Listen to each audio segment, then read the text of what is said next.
Good evening, everyone. Thank you for braving the snow and the cold to get here. My name is David Breslin. I'm the Leonard A. Lauder Curator in charge of the Department of Modern Contemporary Art here at the Met. And I'm really delighted to welcome you tonight to celebrate and explore the work of the architect Paul Rudolph. And we're here really on the occasion of the incredible exhibition that Abraham Thomas curated that's on view in our Kimmelman galleries. You still have time to see it. Come back, come again. But this is a really special time to think about architecture at the Met, given so many of the projects that are happening now, from Frida Escobedo's design for the Tang Wing to Kulapat Yantrasat's rethinking with our colleagues here at the Met of the Michael C. Rockefeller Wing, and a host of other projects. So Rudolph, as a lesson, as imprimatur, as a way of thinking through what architecture could be, is a really great way to signal what's going on at the Met right now. We're also here to really think about Rudolph directly and to understand how his work inspires ideas of urban renewal and redevelopment. So in the program tonight, there's this idea, I think brilliantly hatched, to combine themes of civic planning with works of architectural imagination on TV and film. And through that, the idea is to explore the real and imagined worlds together, focusing on the topic of utopia and unbuilt visions, for which there are many ideas of this and examples in Rudolph's exciting drawings in the exhibition. This is all due to the great work, as I said, of Abraham Thomas, the Daniel Brodsky Curator of Modern Architecture, Design, and Decorative Arts here in the Department of Modern Architecture, Modern Contemporary Art at the Met, and he will facilitate tonight's conversation. And before I welcome Abraham to the podium, I want to welcome Khasra Farahani to the Met. Khasra has worked as a production designer, writer, and let's clap right now since.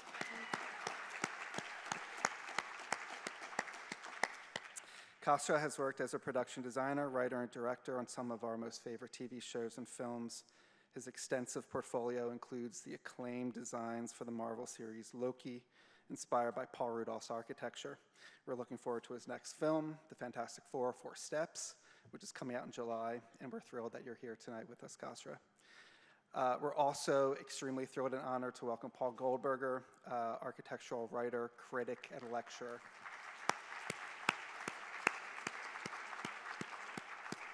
If I were to start listing his prizes, we'd be here all night, but I should just say, in 1984, he won the Pulitzer Prize for Distinguished Criticism, which is truly incredible, the highest award in journalism. And as my wife said last night in a very complimentary way, Paul Goldberger is everywhere. I would like to thank and take a moment to acknowledge the extraordinary generosity of the donors who made this exhibition possible. Specifically, I want to recognize the Modern Circle, the Daniel and Estrelita Brodsky Foundation, as well as Ann M. Spruill and Daniel H. Cantwell, and the Graham Foundation for Advanced Studies in the Fine Arts.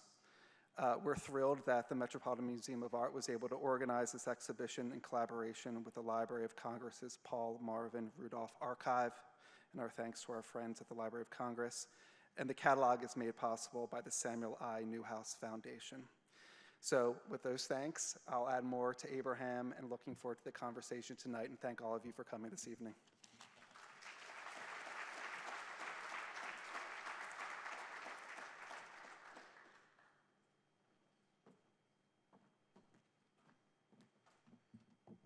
Good evening, everyone, and thank you, David, so much for that lovely introduction. It's such a pleasure to have you all here this evening, especially on such a cold day. Thank you for making it out this evening. We're coming to the close of the Paul Rudolph exhibition, and so it's been nice to think about what themes we can pull out from this exhibition. I mean, as David mentioned, Rudolph's career is very multifaceted, and there are so many ways we can sort of explore these aspects of his career. But I think, the more I thought about it, this idea of the relationship between the practice of architectural drawing and imagined space, fiction and reality, and the world of film and production design just seems like such an interesting topic to explore. So I'm so delighted that both Khasra and Paul can be here this evening to explore some of these themes. Um, as you'll have heard from David earlier, the exhibition is closing soon, March 16th, so if you haven't been to see the exhibition, I really hope you'll get a chance to see the show. I thought before we start our conversation, I would just, especially for those of you who haven't seen the exhibition, I thought I'd just frame our conversation by starting with a little bit of an introduction to the exhibition and outline some of the key objects and some of the themes in the exhibition. So it's in our Kimmelman Galleries, which is the main sort of temporary exhibition space for our department, Modern and Contemporary Art. And you can see in this image how we really designed the space to feel like a workspace with these sort of improvised lean-to panels and A-frame structures. For me, it was a really exciting moment when we opened the exhibition because this is actually the first time we've had a major exhibition on 20th century architecture in over 50 years. We did a Marcel Breuer show in 1972, so I was so excited to be able to work on this show with the support of David and our director, Max Hollein. As David mentioned before, we were deeply engaged with architecture in a number of ways through these exciting capital projects. But for me also, when I walk around the museum, I see architecture everywhere, whether it's through these architectural fragments and elements in various collections around the museum, or our period rooms, or our kind of extensive holdings of drawings and models. And so this was a nice opportunity to sort of develop an exhibition around an important architect who I think has been relatively under-researched, and so it was just a little chance to sort of shed a light on his work. For me, the most exciting aspect of this show was really to be able to borrow these original drawings, these stunning presentation renderings, which I think Rudolph was probably most famous for in terms of the sort of drawing output. He was pretty rare in terms of being the lead architect, but also being responsible for the vast majority of the kind of work behind these drawings. And as you can see from these two examples, for example, the Tuskegee Chapel on the left and the interior view of his concourse project in Singapore, there's something about these drawings which explores this liminal space between sort of reality and the imagination. They sort of feel very cinematic in their scope. Many of these drawings have never been lent before. They mostly come from the Library of Congress archive in DC. They've never lent from the collection before, so it was really the first chance to have these drawings out on view for the first time. And they really are stunning to see in person, in the flesh, especially when you can get your nose right up against the perspex on the front of the drawings. Just the sort of quality of the draftsmanship, the sort of cross-hatching. You can see these sort of influences from printmaking techniques. But I love, for example, how in a drawing like this, you see such generosity to the landscape, for example. So the architecture is sort of placed into the landscape, almost like an alien object, and you see it as a sort of piece of sculpture, as a piece of architecture, as a piece of programming. And I think Rudolph was so skilled at being able to sort of combine the sort of technical requirements of a sort of section drawing and the various spatial divisions, but also the drama of the perspective view in a drawing such as this. For me, one of the reasons behind choosing Rudolph as a subject was the fact that he was, for me, always this kind of missing figure from that story of sort of mid-late 20th century modernism. At the height of his career, he was one of the most widely published, most critically acclaimed architects on the cover of almost every architectural magazine you can imagine. On the left, you'll see here a spread from Vogue from 1963. You may just be able to make out Rudolph standing on the top of this iconic parking garage that he designed in New Haven, the Temple Street parking garage, standing next to his beloved Jaguar coupe. And it sort of says everything you need to know about the sort of status of Rudolph at that time, with him sort of standing legs astride on top of this huge monumental kind of piece of concrete civic infrastructure.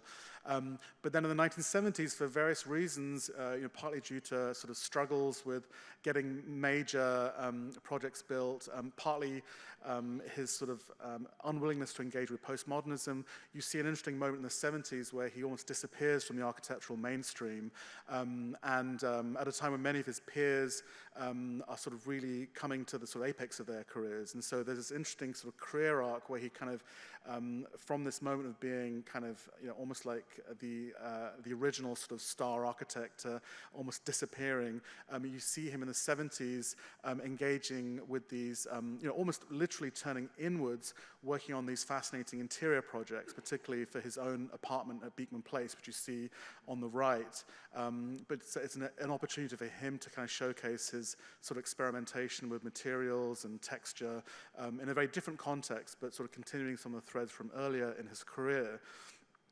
Before finally sort of emerging later in the 80s and 90s with a number of projects in East Asia.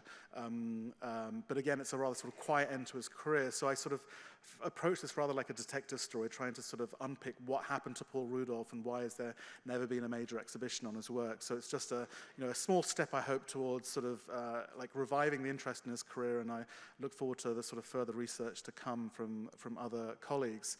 I wanted to just showcase some of the things that we have in the exhibition. I mean, it's fair to say that the drawings are really the heart and the hero of the exhibition, but I really wanted the exhibition to include all the sort of what I might describe as the sort of the messiness of the architectural process. So there's everything from models, study models, material samples, drawing instruments, an actual piece of original sort of mold formwork for his famous Yale Art and Architecture building.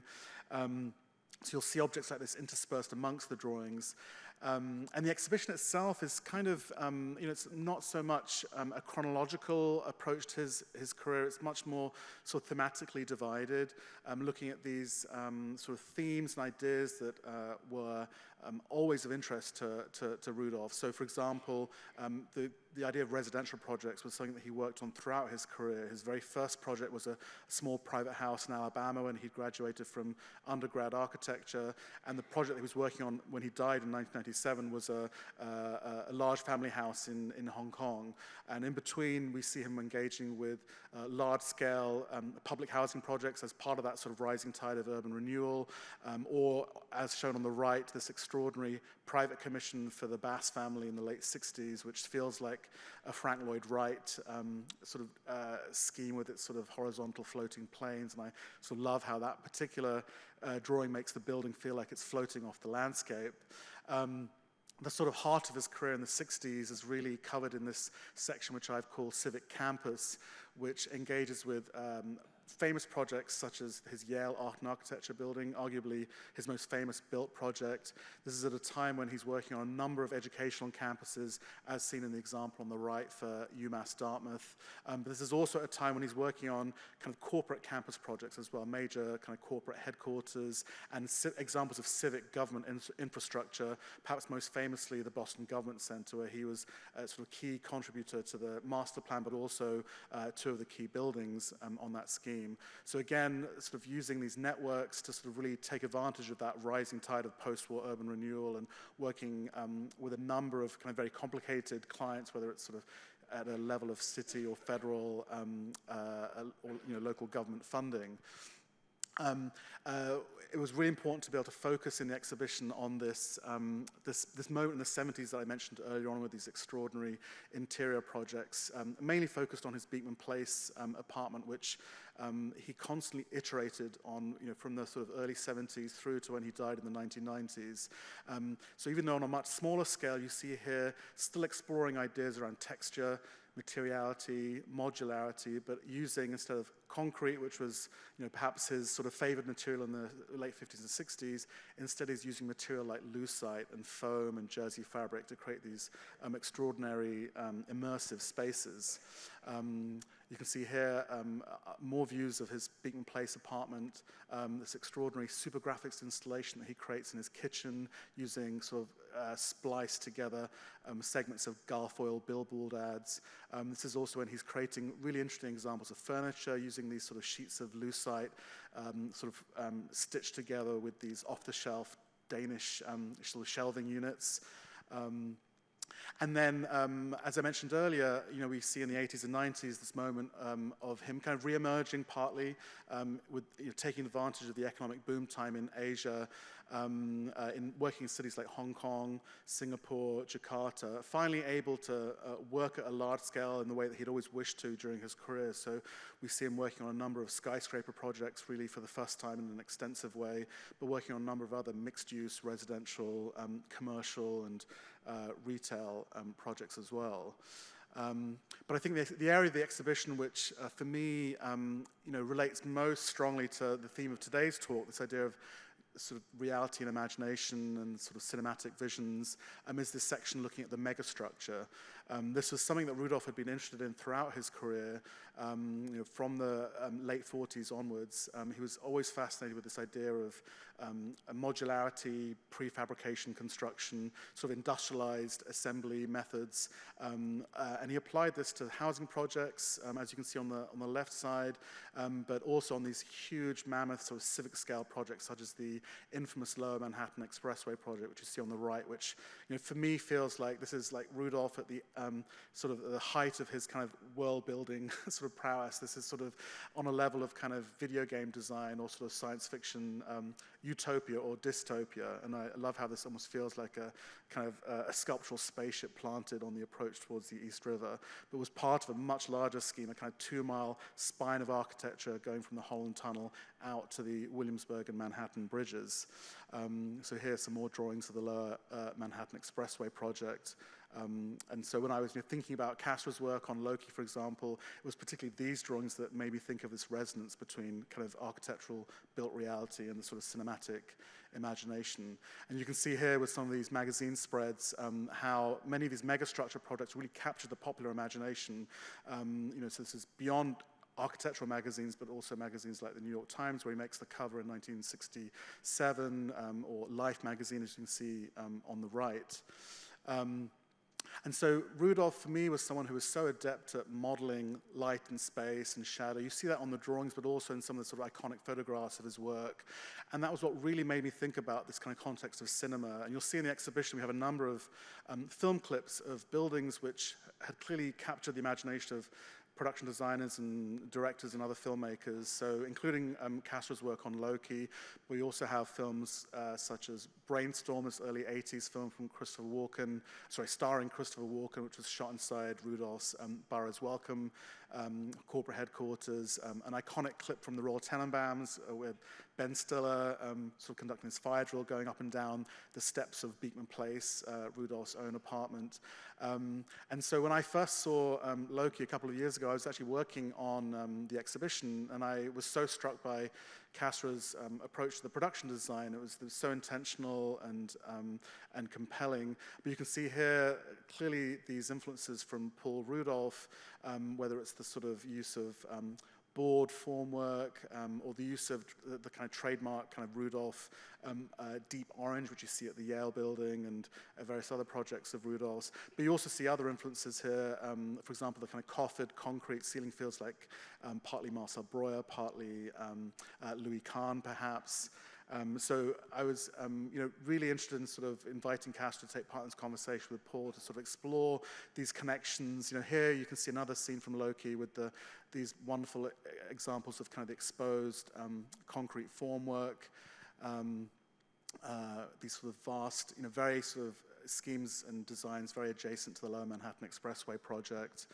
And here, of course, perhaps the kind of references back to the sort of Rudolph orange, the idea of super graphics, but also again these sort of Marcel Breuer references to the sort of ceiling lights.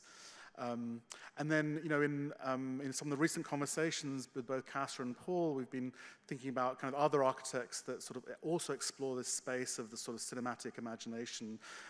Architects that perhaps are examining similar sort of ideas that were also of interest to Rudolph. Whether it's sort of this idea of sculptural expression, sort of modularity, the use of concrete, and I think these sort of ideas of architects exploring something cinematic ranges from the very early 20th century. For example, the work of Hugh Ferris with his famous setback drawings, which kind of were like almost like instructional style books to sort of explain how skyscrapers could adapt to the new setback laws. Very cinematically kind of presented with these sort of spotlights, but also the work of Pierluigi Nervi, for example, this aircraft hangar from the late 30s, the work of Oscar Niemeyer at the sort of communist headquarters in Paris. Here in New York, the TWA terminal by Eero Saarinen.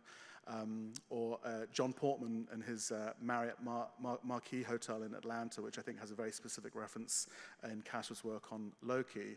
And all of this, I think, ties back to Rudolph's approach to architecture, whether that's through these drawings or through these extraordinarily kind of quasi-cinematic spaces and the approach to texture and detail. And so I'm very excited to start this conversation this evening with Castro and Paul. Please join me in welcoming Castro Farahani and Paul Goldberger to the stage.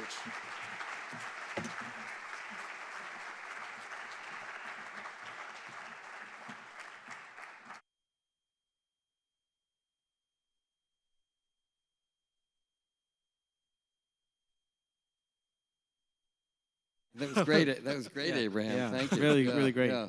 I mean, we could just go home. That was No. perfect. This is the headline show here. I'm very excited to have this conversation. Perhaps we can start with this idea of drawing, architectural drawing, because that really is the heart of the exhibition. And I often think when I look at these Paul Rudolph renderings and the work of yours, Castro, both architectural drawing and the work of production design in cinema and television, they're both sort of working towards conjuring a space of imagination, that kind of imagined architectural space that doesn't necessarily exist in reality. So I wonder if I could ask you both just to reflect on, these Rudolph drawings and sort of how they occupy this space between fiction and reality. Perhaps I'll start with, sure. with you, Paul. I mean, they are extraordinary spaces, extraordinary drawings, rather. Probably a Freudian slip, because they're extraordinary drawings of extraordinary spaces. To me, in a funny way, they not only recall imaginary modern space, but there's something about them that makes me think of the Beaux-Arts, because I don't know anyone between the great architectural drawings of the Beaux-Arts period and Rudolph who drew with such precision and intricacy. And what they communicate more than anything specific about the space is just a sense of absolute passion that he felt. I mean, that's really what you feel, is this incredible, intense passion that plays out in these amazingly intricate and precise drawings. And I think that also, what Castro picked up from it in his work. And I know, Castro, we walked through the exhibition yesterday, and I know you've been a fan of Rudolph for a long time. What are your sort of thoughts about Rudolph's approach to drawing and how it sort of relates to your own work? I mean, I think that the drawings are remarkable, and they're hugely, make a big impression when you see them. And I mean, many of these drawings, especially the perspective drawings, are very interesting because they don't have a technical function. Their function is essentially a sales tool and a tool to communicate, I think, an emotional intention to whoever it is that's going to sign off on this or not sign off on it. And so it's just not so different than what we're doing in film design, where you're trying to elicit an emotional response to, in our case, we do it over time. But in the case of these drawings, it's to enlist support or enthusiasm for an idea. Yeah, I would love to pick up on your point about these drawings being these tools of persuasion or even seduction, because I think there's a lot, I mean, they're beautiful drawings, but it always strikes me that these drawings are sometimes unreliable narrators. They exaggerate and they sort of persuade in a way that doesn't represent built reality, which I think is such a talent of Rudolph's to be able to do this, because as you say, he's working for a kind of, like a reading public through architectural magazines or editors or clients or other kind of future commissioners, and there's something about these drawings which, in one sheet of paper manages to convey so much to so many different, sort of clients, as it were, for these drawings. Well, Rudolph always wanted to seduce, I think. And he sometimes would seduce through drawings, as you see, sometimes through those very sensual interiors that you showed us.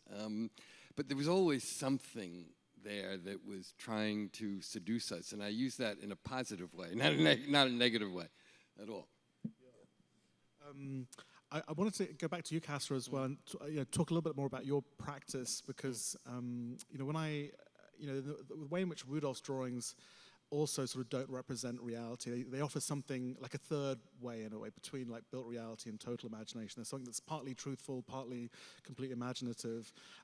It's always struck me that one of the, for me, one of the most compelling things about seeing, a great film, especially ones that really stay on our mind, are the ways in which architectural space gets modeled. And it seems to me that film and television have this unique sort of role or power in conveying architectural space that's not possible in built reality, and that's maybe partly montage, partly design, partly filmmaker. But I would love to hear how you would reflect upon that in the context of Rudolph's work. I think the big secret is the big tool that you have in film is that you have like emotional impact of a single image, but you have it over a course of time. So that's as close as you can get. I think we were talking about this earlier. Like there's a talk that Paul Rudolph gave at SciArc, I think in 1995, and he talks about how you cannot photograph architecture. It has to be experienced.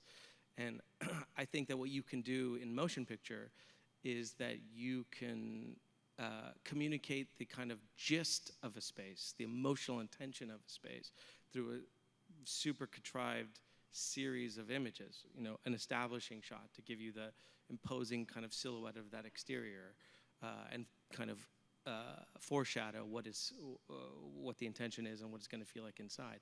And then you get into medium shots, which start to give you a little bit more context for what's going on, and yet are still very much composed to show very specific information before you get into kind of more general coverage, which is no longer necessarily talking specifically about the architecture, but through all the micro decisions that have been made in the space, material choices, palette, textures of things. You're creating sort of a net atmosphere of what the space is supposed to feel like. And I think that in some ways that's as close as maybe you can get on a two-dimensional delivery system to simulating what it's like to walk through a place. Right. Yeah, and that, you said something really interesting last week when we were talking about how, you are kind of almost solving for two-dimensional space, even though you're working very much in a three-dimensional context. You're ending up creating something that's actually on a two-dimensional plane, which is kind of what Rudolph is doing with his drawings, I would say, Paul. The idea of like he's trying to convey something three-dimensional and kind of experience, but through like the format of drawing. In a way, it's all the more amazing because there are very few architects whose actual work is so defined by space. I mean, the title of the exhibition, Materialized Space, says that.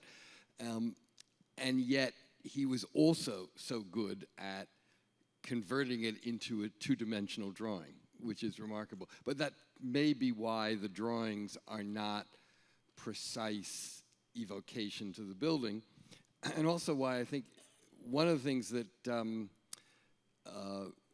is fascinating about the exhibition is that you did not include photographs. So that the obvious way to document a building is not there, but the drawings, it allows the power of the drawings to kind of come forward in a way. And that reminds me of something that Castro, you said, I think, yesterday about this idea of capturing a space through a drawing and what kind of cinema allows us. You made a really fascinating observation about one of the drawings, and maybe it'll come by and I can sort of zip back to it, but there's the drawing of the Singapore Concourse project, that interior lobby. And I'd never thought about this before. You said, Castro, this is almost like an impossible focal length. Like you would never be able to capture that drawing through a conventional camera lens. You mentioned the human eye is kind of like a 50mm lens, roughly, and it's like there's an impossibility about these drawings as well. You'd have to move your head basically to take in a space of that scale, usually. I mean, there are wide lenses and you can photograph something, but what you inevitably end up with is a degree of distortion, and there's something sort of idealized or kind of optimal about the way the spaces are presented in the drawing, because they're sort of better than you can actually physically perceive them. Right, except they're not necessarily better. They're better than a photograph, but they're not necessarily better than the reality of being in the space. Yeah. And I think what Rudolph wanted was that you walk through the space. Yeah. And so he didn't really care. That was the photographer's problem if he couldn't do it that well. What he really wanted was for all of us to go and walk through them, and then we can move our heads. It doesn't matter, actually. And you also experience it in time like a film, if you're actually in the real space. There was something, just earlier when we were, backstage, we were talking about this idea of the establishing shot and how, and many architects did this, but Rudolph, I think, did it particularly well. The idea of the sort of establishing shot, you could sort of understand the silhouette of his very sculptural forms at a distance, perhaps approaching by car, but then down to entering the building, walking through these spaces, and then the detail, this amazing work with concrete that he does, but there's such detail and probably expense and time in creating that detail that even at that sort of micro level, you understand the building in a different way. And I love that kind of way you were talking about the kind of cinematic sort of metaphors for... there's like a... I think all kind of design has a hierarchy or kind of layers of decisions, of creative decisions, and like the at the broadest scale, the coarsest scale, it's about the kind of simplest way in which the design decisions have to impact you and evoke a feeling. And then as you get closer, then there's more and more resolution. All of those micro decisions are hopefully serving to expand on and support that original idea. Also something that Rudolph talks a lot about in that SciArc talk that he gave is this idea of principles. And I think he's got 6 principles that I won't be able to recite all of them, but site, like the site upon which you build, the structure, the space, and like all of these principles are, they're sort of a lighthouse to which he returns in all of his decision making, and I think you can see that in his work. Even, sorry, just to say, you can say that I think is particularly notable for an architect like Rudolph, whose early work is so distinct from his mid-career work and then his late career work, and yet they feel of the same hand still somehow. I think they very much do, actually. Yes. Oh, yeah. Yes, they're different, but, it's like the phases of Picasso or something. Yeah. You still see through lines as well that connect it. And, for Rudolph, I think it's very much the brilliance of composition that ties a lot of it together, and the fact that it's modern, but always with a kind of intricacy and precision that you don't always have.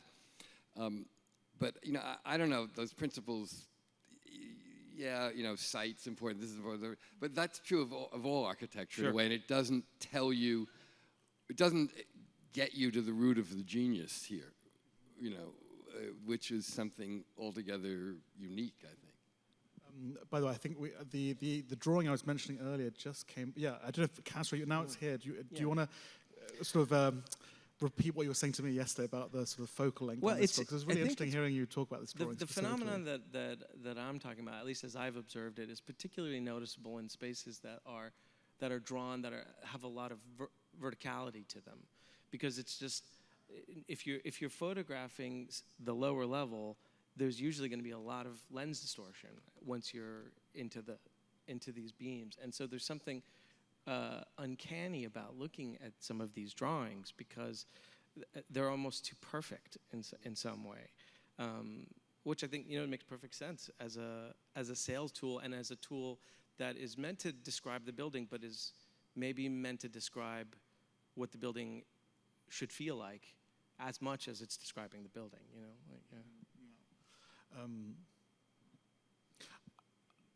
As we have this image up of this is the time. Is this called the Time Theater? Yes, Castro the in Time Theater, Loki. I wonder, could you talk a little bit about, because one of the things I find fascinating with Rudolph is the way in which he's so known for these concrete textures, for example, the approach to modularity, but it's where he sort of softens the edges by using color, texture, graphics or super graphics. I wonder if you can, and maybe we'll let the images maybe slide through, and maybe we'll come to another example. Sure. But can you talk a little bit about how you used, and I'd love Paul for you to reflect on this as well in terms of how you think about Rudolph's approach to color and texture, how he's using these elements as either kind of almost like counterpoints to the concrete, and what was it about Rudolph's work that sort of you Well, I particularly drew think upon here? there's one thing in particular that would be easy to miss that I think is for me was really important and comes very much from Rudolph, which is and actually it comes specifically from that car park, is the board forming, the texture of the board formed concrete, and that his board forming, specifically in this project, the proportions of it, there's like a refinement to it. There's like they're very short boards relative to their length because he's using them to take these graceful curves. And there's just, it's that thing again of like, these are brutalist buildings, and yet there's something about Paul Rudolph's version of brutalism that has an elegance and a refinement and some of that same kind of sexy swagger that you see in his early Sarasota buildings. Even though it's, you know, a completely different style of architecture, you can feel that. And so, yeah, we're definitely inspired by that very narrow board to bring some of that elegance and refinement to what is otherwise a very stoic and kind of harsh space. I think sexy swagger is a great pair of words, actually. That should be in the exhibition title. Right, yeah, yes. If you ever do this exhibition again, call it sexy swagger. Mm-hmm. But you know, there was to all of this stuff, I think, this commitment to a kind of power and refinement at the same time. And the color and the texture, I think, were partly Rudolph's way, as I think, Abraham, you suggested, of making the brutalism less harsh, less brutal. I mean, he adored concrete, but he didn't want the concrete to have to do all the work. And he wanted the buildings to feel sensual. And he knew that concrete had shortcomings in the sensuality department, let's say. And so, you know, he used intense colors, most frequently orange. We should have had an orange carpet here instead of a red one, actually. Yeah, paprika. And, you know, orange is, after all, it's a color of passion. I used that word before, and it sort of underscores that. And, you know, there's an enormous difference between the concrete of something like the Yale Architecture Building and other people's concrete. I mean, that corduroy texture is amazing, and I think it's really about texture as much as anything else. And one of the things that so many modern buildings, particularly at the time Rudolph was doing so much of his work, lacked was texture. And he wanted to bring texture in. I think one of the things he was trying to do there was connect, not in a literal way at all, but in his own way, to all of architectural history. And I think he did not like the austere minimalism of Mies, say. In fact, he once said, Mies made great buildings partly because he ignored so many aspects of a building. and Rudolph did not want to ignore anything. I mean, he loved the texture, the sensuality, as well as the strength, and as well as the modernism and the sense of making it new. And he wanted to somehow pull all of that together. That was, for me, the amazing thing, that he wasn't looking backwards in a way that historicists who mimic historical architecture did and still do, but he was very much looking backwards in terms of saying, how can I show a continuity with this? How can I be original and different, but still show that I've learned from all this stuff and picked up on some of the things that it represents? And he really, I think, did that absolutely brilliantly in so much of his work, really. Yeah. One of my favorite aspects of the Yale Art and Architecture Building is the way, and we talked about this earlier, the way in which he literally embeds these historic architectural casts. Yes, right. There are even some literal historical elements, but they're embedded in a very modern way. He'll take a column capital and put it on top of a steel rod, steel, cylinder, so that you know that this is Rudolph using it, but using it very much in his own way.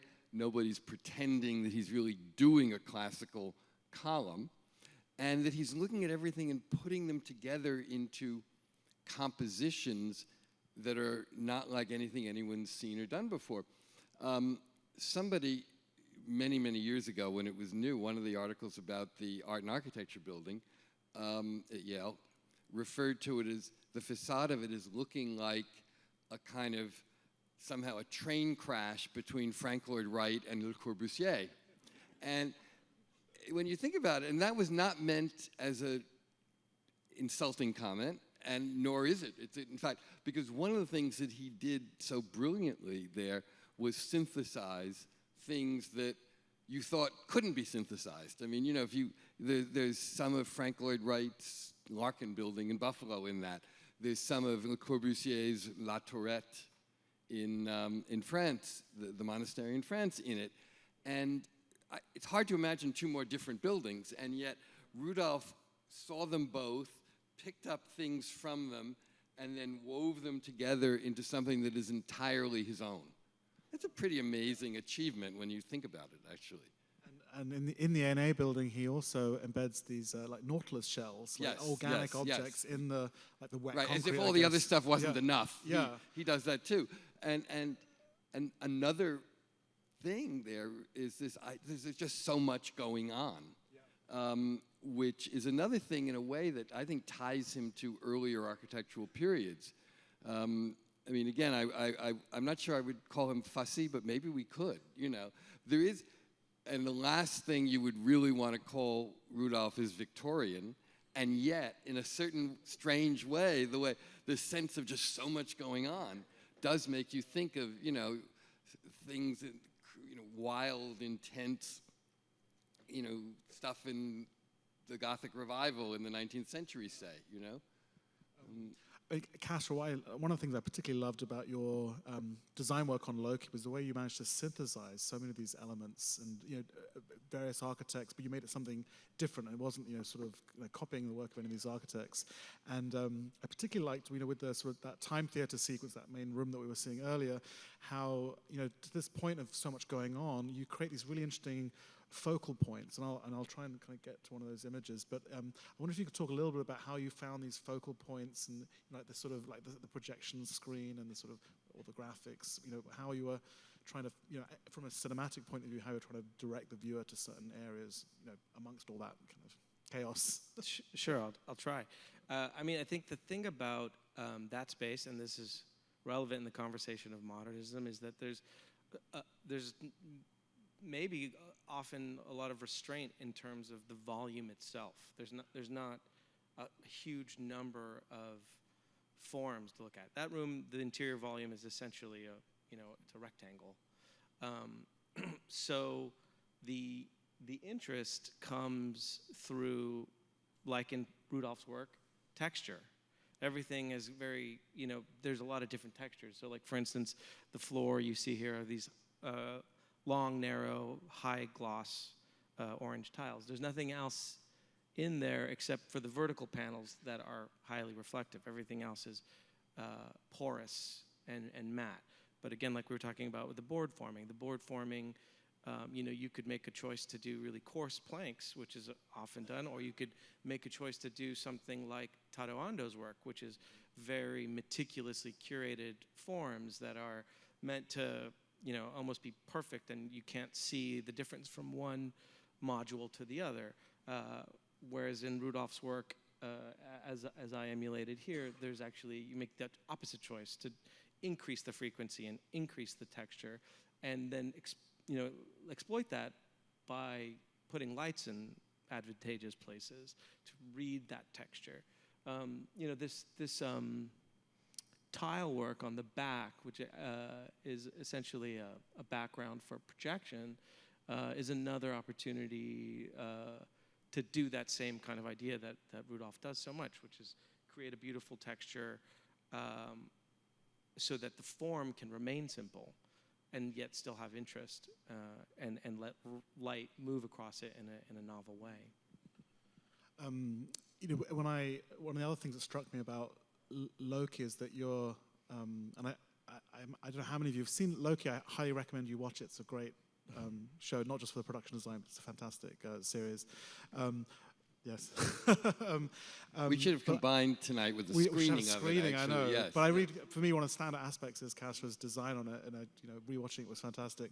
But I also love that you are, you know, and for those of you who haven't seen it, and maybe Castro will do a better job than me summarizing, but it's, you know, it depicts this time variance authority, which is basically this very bureaucratic organization that controls time or alternative timelines and sort of threads of the multiverse. So it's this huge bureaucratic machine. It made me think about how Rudolph, many of his, especially that apex of his career in the 60s, he's working on these working with huge like bureaucratic organizations, whether it's civil, state, city government.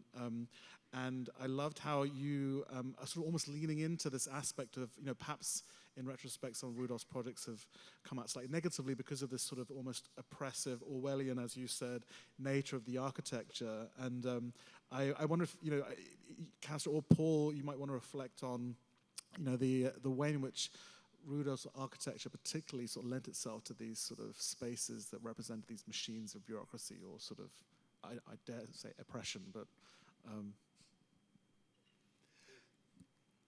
I think one of the reasons it lends itself so well to a film like Loki is because it actually represents an extreme version, almost a cartoon-like version of bureaucracy. It's it's an exaggerated bureaucracy. And I mean, what would really represent bureaucracy accurately would be architecture that would be so boring that you could never do it in a Marvel movie.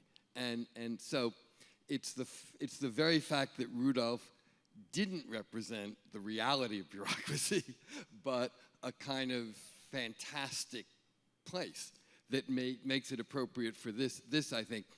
You know, in fact, and one of the reasons a lot of his buildings have not been as successful as we would hope they would be for government clients is that they're actually, you know, quite rigid. And of Rudolph's many virtues, flexibility was not one of them. You know, I mean, there's not much you can do to change things like this. Well, flexibility was not one of them, and neither was interest in responding to the Americans with Disability Act, which, of course, had not been passed at the time he designed it. You know, the Yale Art and Architecture building has, I think, 35 different levels within 7 stories. So there's 7 elevator stops, but you know, there's so many ups and downs and little staircases that there are 35 levels, most of which are inaccessible if you are disabled. That is not something you could get away with building today. And so that's the troubled history of some of the public buildings, which we haven't really talked about now, but which is real, is in fact, you know, a genuine shortcoming. I mean, we've been talking about their wonderfulness, which I, as you can tell, very much believe in, but at the same time, I think we have to admit that they were sometimes somewhat distanced from the reality of the job they were created to do, but that's exactly why they work so well for the movies. Yeah, no, that's right. I mean, I think you can see that in that section drawing that you've got in the slideshow, where you just it's like a labyrinth, you know, which is I think a essential part of like an Orwellian bureaucracy, is that things like in the best one is on motion picture is Brazil, Terry Gilliam's Brazil. Terry Gilliam's Brazil. And it's just that, you know, everything, there's a cue for everything, and there's forms for everything, and nothing is intuitive, and there's a coldness and an indifference and an inhumane kind of attitude towards it, and all of that kind of manifests as like complexity, counterintuitive kind of complexity. And yeah, unfortunately, you see some of those elements in the floor plans and in the section views of some of these buildings, at least by a modern eye. It seems that way. Yeah, you know, I think it's true. Yeah. I must say, when I saw Loki, I loved how you kind of balanced the sort of oppressiveness of these bureaucratic kind of spaces and machines with a sort of sense of, I don't know, there's something kind of uplifting about the kind of infinity of some of these like rows of desks and the sort of just the kind of awesomeness of like the potential of architecture that we don't see in reality. But something that I also see in Rudolph's drawings. He conveys something that's sort of almost beyond the possibilities for architecture, which I also saw in your design. Yeah, I mean, I think you see it in his drawings, and I think you mentioned yesterday, there's a very good reference that like his drawings sort of feel like Piranesi's drawings. Mm-hmm. Mm-hmm. And Piranesi's are like kind of literally that, these nonsensical, infinite spaces. And like, yeah, that was very much part of the creative intention for the Time Variance Authority, is this place that has this kind of contradiction in that it is these big, stoic, oppressive spaces, but that some of the color choices and material choices and pattern choices are more whimsical and light and inviting. So it's like they kind of bring you in with a big, round, soft yellow desk, and then they try to kill you once you're inside. Another thing I've always found interesting when sort of following the kind of recent trajectories of sort of production design and architecture is this sort of back and forth in terms of skill sets, because there are filmmakers like Joseph Kosinski, who I think studied architecture at GSAP at Columbia, who did the Tron movies and that Tom Cruise film, I'm forgetting the name, Oblivion. Well, and the most recent Top Gun movie he did. Oh, and he did the recent Top Gun. That's true. Yeah. So he came from architecture, moved into film, perhaps via production design, I can't quite remember. But then you were saying yesterday, Castro, that there are also more and more of these examples of production designers being employed on architectural projects, which I think speaks to the heart of what we were talking about earlier in terms of the capacity of the drawing, which of course now hand drawing is sort of not a thing anymore, but what is replacing it? And it's interesting that these people from the world of film are working in these contexts of renderings, persuasive storytelling, emotional storytelling, what do we want to... No, I was going to say that it's not entirely new or unprecedented too. Cedric Gibbon, who was the great designer for MGM, did this magnificent house in Santa Monica for Dolores Del Rio, who was his wife, which is kind of looks like this too good to be believed art modern stage set, really, with even a sort of staircase for her to come down and all that. There's a lot of that in LA. Yeah, a lot of production designers designing their own houses. So there's been a certain fluidity, let's say, between these two professions for a while. Yeah, and I think that there's a common, there's always been a permeable membrane between the two. The art department is often got several architects working within it in various, whether the production designer or one of the art directors or some of the set designers. There's always, sometimes maybe as many as half of the people are actually architects. Wow. Well, they probably make more money than they would as architects. They do actually. But also the tools are common. They've always been common. When it was fully analog, it was the same in both places, and now that it's all software driven and 3D printed physical models instead of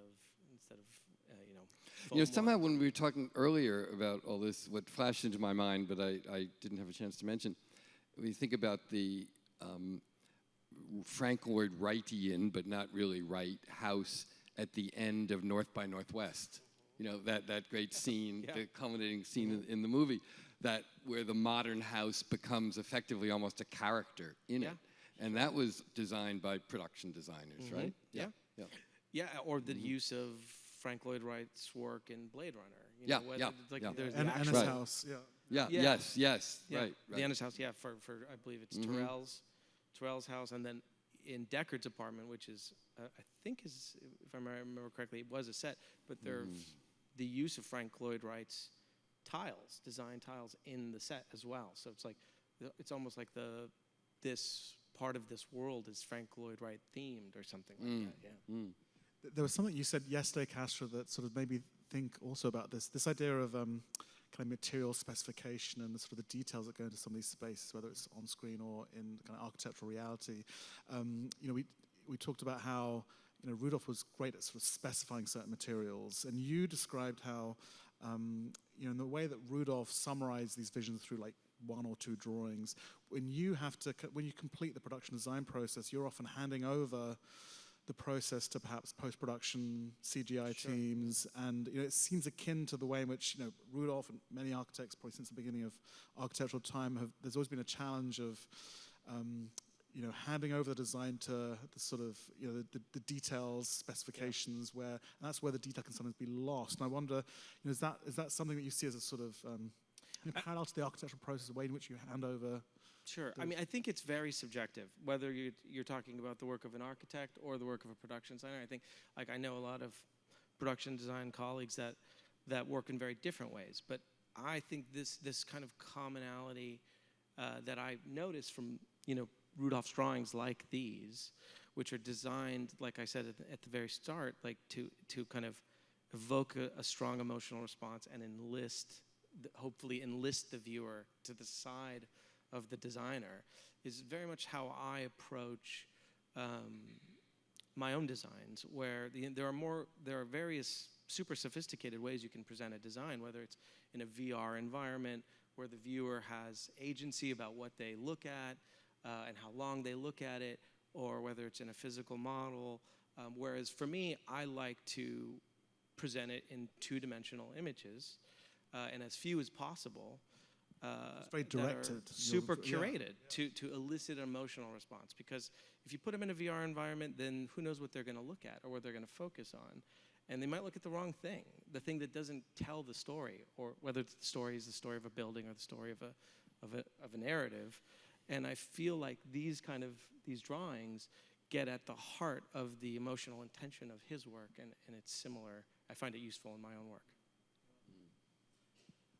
Well, it's 7 o'clock, and I have loved this conversation so much, and I wish we had more time to continue, but I just want to say, I hope, thank you again to everyone for joining us this evening, and I hope, and for me, well, thank you.